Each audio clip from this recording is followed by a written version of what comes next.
ఆధునిక కాలంలో సీసీటీవీ కెమెరాలు, ఫోరెన్సిక్ టీమ్, డిజిటల్ వ్యవస్థలు అందుబాటులో ఉన్న ఓ పోలీస్ చోరీ కేసును ఛేదించడానికి రాజస్థాన్ పోలీసులు ఏకంగా ఓ తాంత్రికుడిని ఆశ్రయించడం కలకలం రేపుతుంది. అయితే ఈ ఘటనపై తాజాగా రాజస్థాన్ హైకోర్టు తీవ్ర ఆగ్రహం వ్యక్తం చేసింది. క్రిమినల్ దర్యాప్తులు అనేవి శాస్త్రీయ సాక్ష్యాల ఆధారంగా జరగాలే తప్ప ఇలాంటి మూఢనమ్మకాల ఆధారంగా కాదని ధర్మాసనం స్పష్టం చేసింది. నాగోర్ జిల్లాలోని శ్రీబాలాజీ పోలీస్ స్టేషన్ పరిధిలోని ఉత్వాలియా గ్రామానికి చెందిన 80 ఏళ్ల వృద్ధురాలు కెమీదేవి ఇంట్లో మార్చి 7న భారీ చోరీ జరిగింది. ఇంట్లో నుంచి దాదాపు 12 లక్షల రూపాయల విలువైన బంగారం, వెండి ఆభరణాలతో పాటు నగదును దొంగలు అపహరించారు. దీంతో బాధితురాలు పోలీసులకు ఫిర్యాదు చేయగా కేసు దర్యాప్తు బాధ్యతలను హెడ్ కానిస్టేబుల్ రతిరామ్కు అప్పగించారు. రోజులు గడుస్తున్నా చోరీ కేసులో ఎలాంటి పురోగతి లేకపోవడంతో దర్యాప్తు అధికారి రతిరామ్ ఓ వినూత్న మార్గం ఎంచుకున్నాడు. దొంగను పట్టుకోవడానికి అల్వార్ జిల్లాలో ఉన్న ఓ తాంత్రికుడి వద్దకు బాధితులను, గ్రామ పెద్దలను తీసుకెళ్లాడు.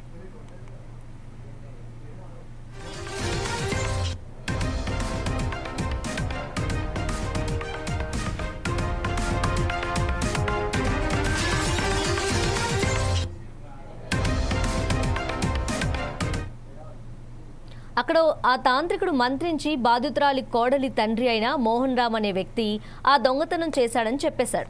దీంతో పోలీసులు ఎలాంటి ఆధారాలు లేకుండా కేవలం తాంత్రికుడి మాటలు నమ్మి ఆ వృద్ధుడిని దొంగగా చిత్రీకరిస్తూ వెంటబడ్డారు.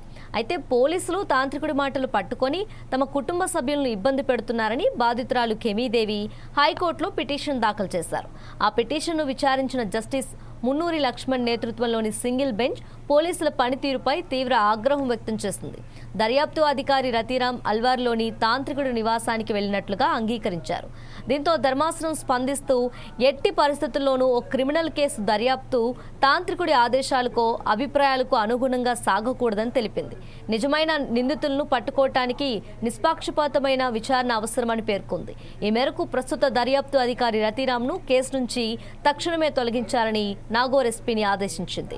రాబోయే 15 రోజుల్లాగా ఈ కేసును వేరే పోలీస్ స్టేషన్కు చెందిన సబ్ ఇన్స్పెక్టర్, అంతకంటే ఉన్నత స్థాయి అధికారికి కేసు అప్పగించాలని కోర్టు ఉత్తర్వులు జారీ చేసింది.